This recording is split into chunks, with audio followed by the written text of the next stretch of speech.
अगर आप भी लेना चाहते हैं देश दुनिया की तमाम जानकारी तो आज ही सब्सक्राइब करें हमारे चैनल को। साथ ही नीचे दिए बेल आइकन को जरूर दबाएं ताकि हर अपडेट आप तक पहुंच सके। नमस्कार, प्रजाशक्ति न्यूज नेटवर्क पर आप सभी का स्वागत है। भारतीय सेना के अध्यक्ष जनरल एमएम नरवणे ने नेपाल के प्रधानमंत्री केपी शर्मा ओली से मुलाकात की है।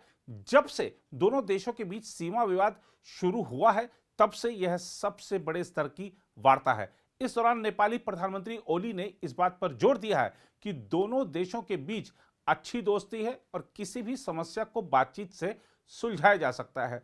नेपाल के सुर क्यों बदले हैं और क्यों वह अपने बड़े भाई और सबसे पुराने सहयोगी देश भारत के पास लौटा है, इसके कारण भी बताएंगे और यह भी बताएंगे कि कैसे भारत ने बेहद ही सधे हुए तरीके से नेपाल को अपने चंगुल में फंसाने की चीनी साजिश को नाकाम कर दिया है।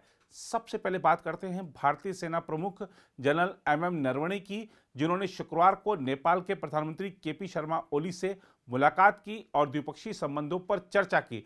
नरवणे और ओली के बीच बैठक बालूवाटार स्थित उनके आधिकारिक निवास पर हुई। ओली नेपाल के रक्षा मंत्री भी हैं। जनरल नरवणे 3 दिवसीय यात्रा पर नेपाल आए हैं। उन्होंने इससे पहले दिन में पहाड़ों के ऊपर एक उड़ान का आनंद लिया और वह इस दौरान दुनिया की सबसे ऊंची चोटी माउंट एवरेस्ट के प्रवेश द्वार सियांगबोचे हवाई अड्डे पर संक्षिप्त समय के लिए भी रुके। जनरल नरवणे ने काठमांडू के बाहरी इलाके शिवपुरी में सैन्य कमान और स्टाफ कॉलेज में मध्यम स्तर के प्रशिक्षु अधिकारियों को संबोधित भी किया। उन्होंने इस दौरान प्रशिक्षु अधिकारियों के साथ अपने अनुभव साझा किए। इससे पहले नेपाल की राष्ट्रपति विद्या देवी भंडारी ने जनरल नरवणे को गुरुवार को एक विशेष समारोह में नेपाली सेना के जनरल की मानद उपाधि प्रदान की थी। यह दशकों पुरानी परंपरा है जो दोनों सेनाओं के बीच के मजबूत संबंधों को परिलक्षित करती है। इस परंपरा की शुरुआत 1950 में हुई थी। General KM. करियप्पा पहले भारतीय सेना प्रमुख थे जिन्हें 1950 में इस उपाधि से सम्मानित किया गया था। पिछले साल जनवरी में राष्ट्रपति रामनाथ कोविंद ने नई दिल्ली में नेपाली थल सेना के प्रमुख जनरल पूर्णचंद्र थापा को भारतीय सेना के मानद जनरल की उपाधि दी थी।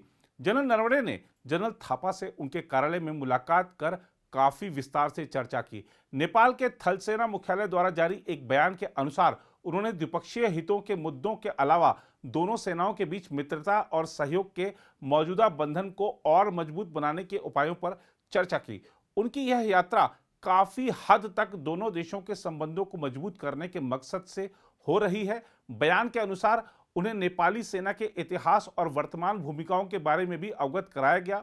बुधवार को काठमांडू पहुंचे नरवणे गुरुवार को सेना मुख्यालय में आयोजित विभिन्न कार्यक्रमों में शामिल हुए।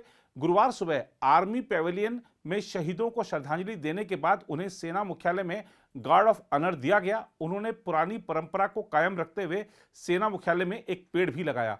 जनरल नरवणे की इस यात्रा का उद्देश्य दोनों देशों के बीच संबंधों में नए सिरे से सामंजस्य स्थापित करना भी है। नेपाल ने इस वर्ष की शुरुआत में एक नया राजनीतिक मानचित्र जारी किया था और उत्तराखंड के कई क्षेत्रों को अपना हिस्सा बताया था, जिसके बाद पड़ोसी देशों के रिश्तों में तनाव आ गया था। तब से दोनों देशों के बीच भारत की ओर से यह काठमांडू की पहली उच्च स्तरीय यात्रा है। रक्षा मंत्री राजनाथ सिंह द्वारा 8 मई को उत्तराखंड के धारचूला को लिपुलेख दर्रे से जोड़ने वाली 80 किलोमीटर लंबी रणनीतिक सड़क का उद्घाटन किए जाने के बाद नेपाल ने विरोध जताया था। नेपाल ने दावा किया था कि यह सड़क उसके क्षेत्र से होकर गुजरती है। कुछ दिनों बाद उसने लिपुलेख, कालापानी और लिम्पियाधुरा को अपने क्षेत्र के तौर पर दिखाते हुए नया नक्शा जारी कर दिया था। भारत ने भी नवंबर 2019 में एक नया नक्शा प्रकाशित किया था जिसमें इन क्षेत्रों को भारत के क्षेत्र के रूप में दिखाया गया था। नेपाल द्वारा नक्शा जारी किए जाने के बाद भारत ने तीखी प्रतिक्रिया व्यक्त करते हुए इसे एकतरफा कृत्य बताया था और काठमांडू को आगाह करते हुए कहा था कि क्षेत्रीय दावों का ऐसा कृत्रिम विस्तार उसे स्वीकार्य नहीं होगा। भारत ने कहा था कि नेपाल का यह कदम दोनों देशों के बीच बातचीत के माध्यम से सीमा मुद्दों को हल करने के लिए बनी सहमति का उल्लंघन करता है। भारत के साथ विवाद खड़ा करके नेपाल बार बार बेतुके बयान देता रहा, लेकिन भारत ने सार्वजनिक रूप से ज्यादा सख्ती नहीं दिखाई और नेपाल में चल रहे सहयोग कार्यों को विवाद के बावजूद जारी रखा। नेपाल की सरकार भले भारत विरोध का झंडा बुलंद कर चुकी थी, लेकिन नेपाल की जनता भारत के साथ अच्छे रिश्ते रखना चाहती है, क्योंकि दोनों देशों के बीच रोटी बेटी का रिश्ता है। नेपाल की सरकार चीनी चाल में उलझती रही और वहां की जनता अपनी सरकार को चेताती रही। यही नहीं, भारत के साथ संबंधों को बिगाड़ने को लेकर सत्तारूढ़ पार्टी में भी प्रधानमंत्री के खिलाफ बगावत शुरू हो गई थी, लेकिन भारत की ओर से नेपाल को समझाने के राजनयिक प्रयास जारी रहे। मीडिया रिपोर्टों के अनुसार कुछ समय पहले रॉ प्रमुख ने नेपाल का दौरा किया। इस दौरे में उन्होंने प्रधानमंत्री ओली के साथ द्विपक्षीय मसलों पर भी बात की। साथ ही पूर्व प्रधानमंत्रियों पुष्प कमल दहल प्रचंड, माधव कुमार नेपाल और शेर बहादुर देउबा से भी मुलाकात की। इस बैठक पर नेपाल के कुछ नेताओं ने सवाल भी उठाया था कि विदेश मंत्रालय की जानकारी में लाए बगैर यह बैठक अपारदर्शी तरीके से हुई। इन बैठकों में किन मुद्दों पर चर्चा हुई, यह स्पष्ट नहीं है। इसके ठीक बाद भारतीय सेना प्रमुख को नेपाल के साथ संबंधों में सामंजस्य स्थापित करने के लिए काठमांडू भेजने के भारत के फैसले को चीन द्वारा क्षेत्र में अपना प्रभाव बढ़ाने के प्रयासों के मद्देनजर महत्वपूर्ण माना जा रहा है। भारत म्यांमार, मालदीव, बांग्लादेश, श्रीलंका, भूटान और अफगानिस्तान के साथ संबंधों को मजबूत करने के लिए काफी व्यापक प्रयास कर रहा है।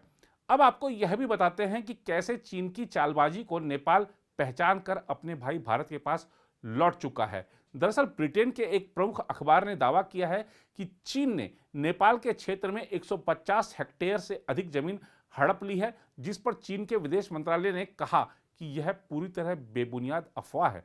विदेश मंत्रालय के प्रवक्ता वांग वेनबिन की प्रतिक्रिया द टेलीग्राफ अखबार की खबर पर आई है, जिसने नेपाल के राजनेताओं के हवाले से खबर प्रकाशित की थी कि चीन ने सीमा के पास 5 क्षेत्रों में 150 हेक्टेयर से ज्यादा जमीन पर कब्जा कर लिया है और उसने पूर्ववर्ती डूब क्षेत्र पर दावे के लिए एक नदी के बहाव की दिशा को भी बदला है। द टेलीग्राफ अखबार के संवाददाता ने इस संदर्भ में कहा, हमारे पास प्रमाण हैं, हमने नेपाल के राजनेताओं से बात की है और उन्होंने ऐसा कहा है। अखबार की खबर के अनुसार चीन ने मई में 5 सीमावर्ती जिलों में कथित तौर पर नेपाली जमीन को हड़पना शुरू किया था और इसके लिए उसने पीएलए जवानों को सीमा के उन क्षेत्रों में भी भेजा जहां पहरेदारी नहीं है। बहरहाल नेपाल का बदला रुख चीन के तेवर और तीखे करेगा, लेकिन भारत उस पर नकेल कसने के लिए पूरी तरह तैयार है। चीन से जिस तरह मालदीव, श्रीलंका और अब नेपाल ने पीछा छुड़ाया है, वह दर्शाता है कि कैसे यह विस्तारवादी देश दोस्त के वेश में सबको छलने के लिए आता है।